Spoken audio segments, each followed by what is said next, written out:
Mon sujet de prédilection, c'est les femmes. C'est aussi la femme et la fleur.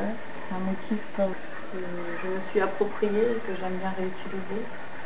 Le rouge est une couleur que j'aime bien, qui est toujours magique au moment de la réalisation des toiles, quand on crée le regard. Les yeux dans les toiles, c'est important, les bouches aussi. Et quand il y a le regard, les toiles prennent vie.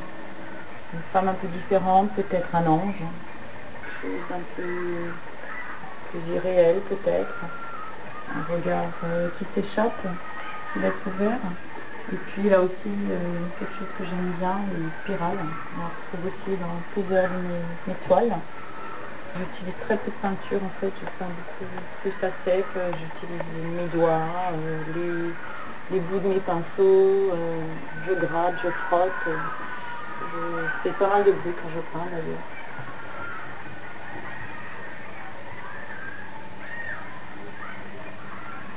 Donc on retrouve les fameuses spirales qui m'inspirent beaucoup. Donc aussi dans le fond, dans le travail du fond, les cheveux sont un peu roux flamboyants, peut-être à mon image un peu, inconsciemment. Et puis le travail du chemisier aussi. C'est vrai que j'ai beaucoup de plaisir à faire ces petits ronds, à les reprendre. Et puis là aussi les regards, les grands yeux. Les chapeaux, j'aime beaucoup les chapeaux aussi. Le rouge, c'est une couleur intéressante, on peut mettre de la profondeur, le rappel avec la bouche, et puis ses yeux. Elle a un côté un peu coquin peut-être, malicieux, interrogateur. Peut-être qu'elle est interpellée par quelque chose aussi. Donc, une ambiance un peu différente, avec des couleurs plus froides, du vert, du bleu, des cheveux noirs.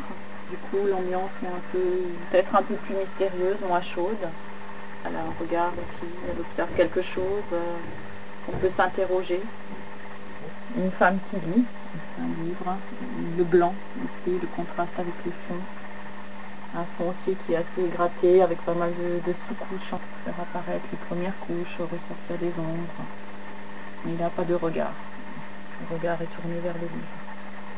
J'ai plusieurs toiles avec des chapeaux. Là, les cheveux sont absents, c'est un autre travail. C'est le chapeau qui prend un petit peu le relais, qui habille. Et la bouche qui met la touche de lumière. C'est vrai que c'est une toile plus douce, peut-être. Un regard plus doux, le travail de la robe, du vert, plus doux, plus pastel. Mais ça reste de l'huile.